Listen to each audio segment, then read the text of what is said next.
अल जजीरा news network को Israel में ban कर दिया गया है। इजराइल में इस नेटवर्क के ऑपरेशंस को बंद करने के लिए इजराइल के कैबिनेट ने वोट किया और फाइनली इजराइल के अंदर इस नेटवर्क के सभी ऑपरेशंस बंद कर दिए गए हैं।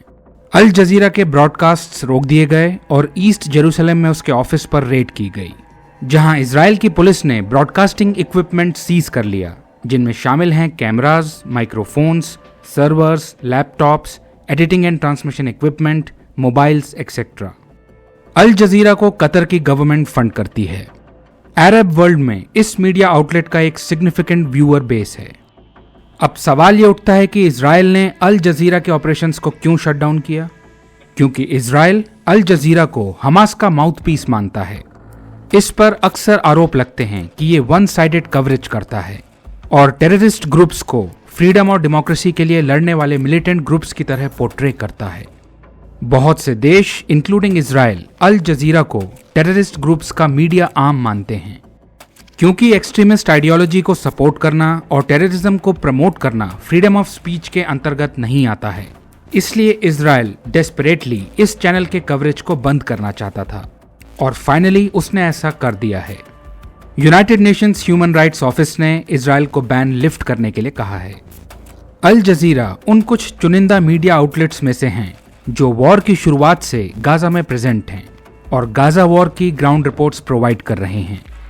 क्या आपने गाजा वॉर के आफ्टरमैथ और डेड और इंजर्ड लोगों की ग्राफिक फोटोज और वीडियोस सोशल मीडिया पर देखी हैं?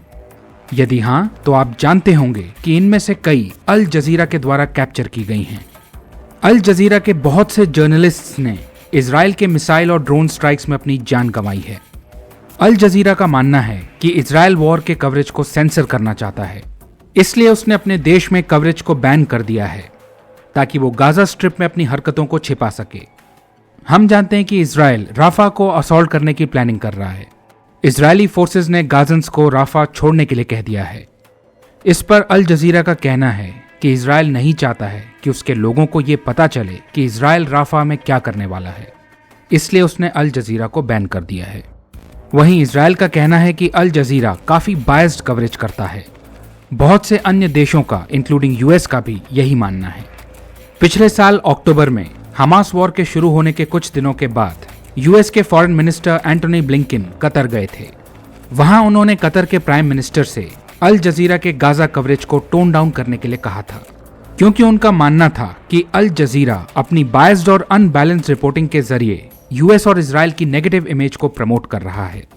अल जजीरा के एंटी इजराइल और एंटी यूएस नैरेटिव के कारण उसे काफी सारी प्रॉब्लम्स का सामना करना पड़ता है।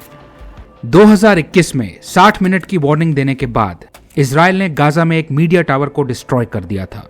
इस बिल्डिंग्स में अन्य नेटवर्क्स के अलावा अल जजीरा के भी ऑफिसेस थे। इजराइल का कहना था कि इस बिल्डिंग में हमास के मिलिट्री इंटेलिजेंस एसेट्स थे। अल जजीरा के ऑफिसेस पर स्ट्राइक करने में इजराइल अकेला नहीं है। इस न्यूज नेटवर्क के शुरू से ही यूएस के साथ टेंशन्स रहे हैं।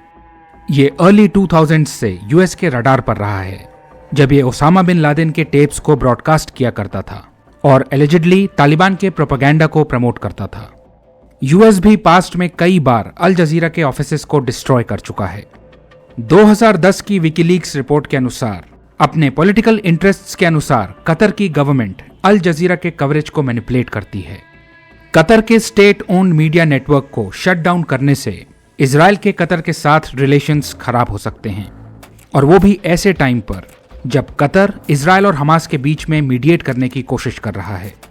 अल जजीरा ने अपने इजरायली बैन को सप्रेशन ऑफ फ्री प्रेस बताया है। उसका कहना है कि इजराइल लोगों को basic right to access information deny कर रहा है। वहीं इजराइल का कहना है कि उसने उन फॉरेन ब्रॉडकास्टर्स पर क्रैकडाउन किया है जो उसकी नेशनल सिक्योरिटी के लिए थ्रेट थे। क्या आपको लगता है कि इजराइल ने अल जजीरा को बैन करके सही किया, या फिर आपको लगता है कि यह डेमोक्रेसी के लिए सही मूव नहीं था? इजराइल को बैन लिफ्ट करना चाहिए और ट्रांसपेरेंसी और अकाउंटेबिलिटी मेंटेन करनी चाहिए। अपना ओपिनियन आप कमेंट सेक्शन में लिख सकते हैं।